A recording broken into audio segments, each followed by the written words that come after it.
Hi, I am Smriti. I am going to teach about test management in software testing. So in this, first of all, we are going to see about the test planning. So what is a plan? A plan is nothing but a document that provides a framework or an approach for achieving a set of goals. So plan describe what specific task must be accomplished and who is responsible for each task, what tools, procedures and techniques must be used, how much time and effort is needed, and what resources are essential. The plan also contains some milestone. So what is milestone? Milestone are tangible events that are expected to occur at a certain time in the project's lifetime. So manager use them to determine the project status. So essential high level items of test plans are overall test objectives, what to test, who will test and how to test, when to test and when to stop testing. Hierarchy of the test plan. So test plan, there may be a software quality assurance plan. This plan contains the overall verification and validation activities for the project, as well as other details related to quality issues such as audits, standards, configuration control and supplier control.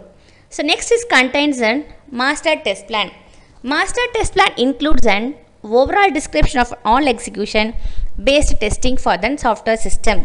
The master test plan contains unit test plan, integration test plan, system test plan and acceptance test plans at the next higher level. Test plan components. There are totally of 16 test plan components listed below.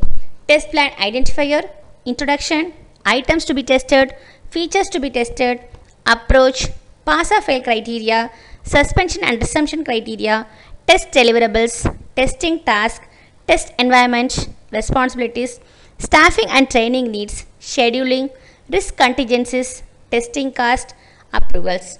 So we can see one by one. First one, test plan identifier.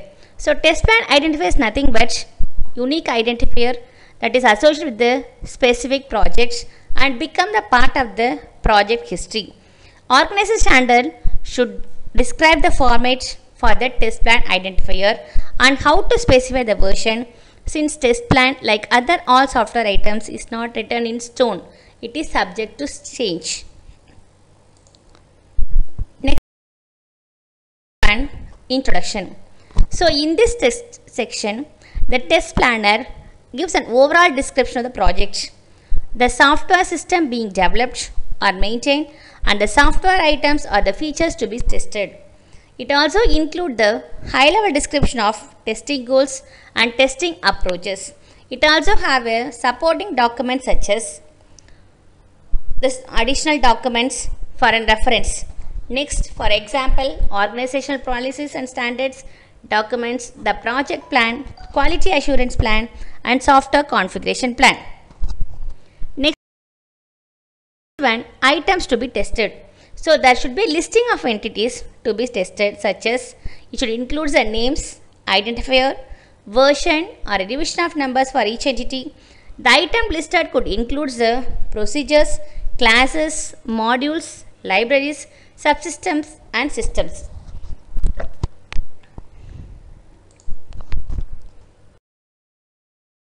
Next, features to be tested.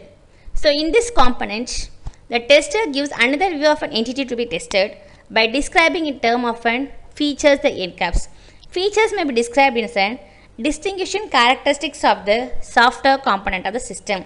So items is nothing but an include procedures, classes, modules and libraries, but here features represents the distinguishing characters of the particular system or a component. Next, approach. The next plan is nothing but issues to be addressed when testing. It's nothing but approach. So it contains the level of descriptive detail should be sufficient so that the major testing task and task duration can be identified. The planner should also include each features or combination of features. The tools and techniques necessary for the test should be included. Expectation for test completeness and how the degree of completeness will be determined should be described. And constraint on testing should also be included in the section. Then criteria to be used for making decision and when to stop the testing must be included. Item pass or fail criteria.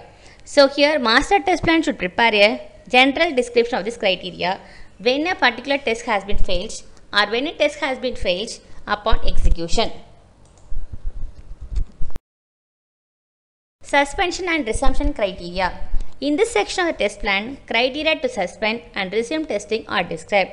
In the simplest cases, testing is suspended at the end of the working day and resumed the following morning. For example, whenever the testing has been happening for 24 hours or more than 24 hours means it can be suspended based upon the effects of criticality or the levels of failure or defects observed.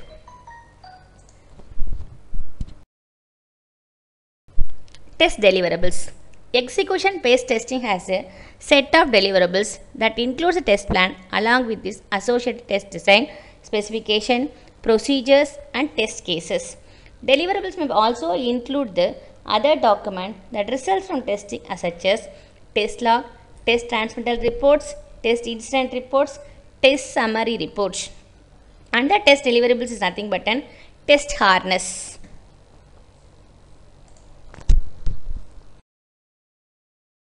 Testing task. So test planner should identify all the testing related tasks and their dependency. So it contains a work breakdown structure in a represented form of hierarchical or a tree-like structure. So in the tree-like structure it contains all the representative that are required to complete a project. So high-level tasks sit at the top of hierarchical levels.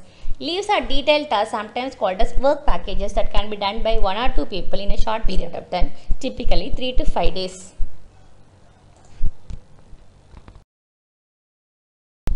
Next, testing environment. The test planner also describes the software and hardware needed for the testing. For example, if any special equipment or hardware needed such as emulator, telecommunication like equipment or other devices should be noted. The planner must also indicate any laboratory space containing the equipment that needs to be reserved. Responsibilities. The staff who is responsible for test-related tasks should be identified. This includes the personnel who will be able to do all the tests. He has the experience such as transmitting the software and the test, developing the test design specification and test cases, executing the test and recording the results, tracking and monitoring the test efforts, checking the results, interacting with developers, managing and providing equipment, developing the test harness, interacting with the user or customers. This group may include the developers, tester, or software quality assurance staff, system analysis, and customers or users. Staffing and training notes.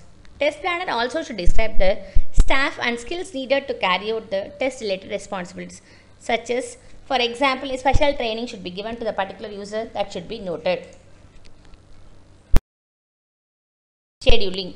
Test duration should be established and recorded with the aid of task networking tool. Test milestones should be established, recorded and scheduled. So here, the testers will find that PERT and Gantt chart are useful tools for this assignment. Risk and contingencies. Every testing effort has a risk associated with this. Testing software with a high degree of criticality, complexity or tight delivery deadline will impose risks that may have a negative impact on the project goals. These risks could be identified, next evaluated and prioritized, and the contingency plan should be developed that can be activated if the risk occurs. Testing costs. IEEE standard for test plan documentation does not include a separate cost components in the specification of test plan. This is a usual case for many test plans since very often test costs are allocated in the overall project management plan. Test costs should include in the plans are cost of planning and designing tests, acquiring the hardware and software, support the test requirements, execute the test, recording and analyzing the test results, tear down cost to restore the environment. Other costs may be spread among the several projects, are the cost of training the testers and cost of maintaining the test database. Next test called impact items. Nature of organization, nature of software being developed. Next scope of the test requirements, level of test accessibility and knowledge of the problem domain, the level of tool support and training requirements. This is approval. The test plan for the project should be reviewed by those designated by the organization. All parties who review the plan and approve, it should be signed the documents. So a place for a signature and date should be provided. Test plan attachments. The details needed for organizing and executing the test. For example, what are the required inputs, outputs and procedural steps for each test, where will the test be stored for each item or feature it will be tested using a black box, white box or a functional approach or any other documents. Test plan design specification. A test design specification is the test deliverable that specifies the requirements of the test approach. It identifies the features, it has a link associated with the test cases and test procedure, helps to organize a test and provides the contention to the actual inputs and test outputs. To develop a design specification, many documents such as requirement design documents and user manual are useful. So according to this, it contains the test design specification identifier, features to be tested, approach refinements, test case identification, pass or fail criteria. Test case specification. It defines the test cases required to execute the items named in an associated test design specification. There are several components in this document. First, test case specification. Specification identifier, items, input specification, output specification, special environmental needs, special procedural requirements and intercase dependency. Then text procedure specification, it contains a test procedure specification identifier, purpose, specific requirement, procedure step. So what are step? First setup, start the procedure, proceed the procedure, measure the input and outputs, shut down the things, restart or stop or wrap up and contingencies. These are things we are going to specify in a test procedure. When you are going to start, when you are going to stop, what is going to measure and how we are going to restart and how we are going to shut down, like that. Locating test item and test item transmittal reports. Suppose the tester to ready to run the test on an item on a date prescribed by the test plan, she need to be able to relocate the item and have knowledge of its current status. This is a function of a test plan, test item transmittal reports. This document is not a component of test plan, but it is required to locate and track the item that is submitted for each test. So it contains a unique identifier. Additional to the unique identifier, it contains a version number, location of an item, person responsible for the item, references for the item, status of the item and approvals.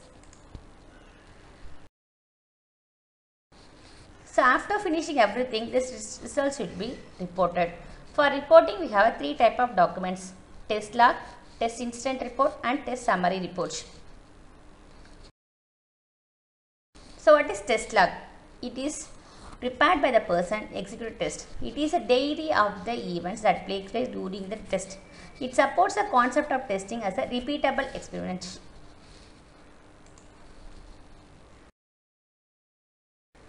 Test log is valuable for the regression testing, circumstances when the code from a reused library is to be reused. Can have many formats that contain following section: test log identifier, description, activity and event entries. Activity and event entries can have a execution procedure, results, environmental information, anomalous effects and incident report identifiers. Next, test incident report. It sometimes follows any event that occurs during execution test that is unexpectable, unexplainable, that requires a follow-up investigation. It includes the test incident report identifier, summary, incident description and impact. Next, test summary report. This is whenever the testing is complete, we are going to maintain a summary. The summary contains the following things: test summary report identifier, variances, comprehensive assessments, summary of results, evaluation, summary of activities and approvals. Lastly, come to the last relationship between all the test related documents. So first of all, we will prepare a software project management plan. So in a software project management plan, it contains a master test plan. Master test plan contains a detailed test all the levels of testing. Next, after that it contained the test design specification. Test design specification contained the test case specification as well as the test procedure specification. After that, we have to execute the test. Execute the test, we are going to maintain the test item transparent reports. After executing all the things, we have to maintain the test reports. So for that we have a test logs, test incident reports, and whole thing will be converted to the test summary report. Okay, we end of the session.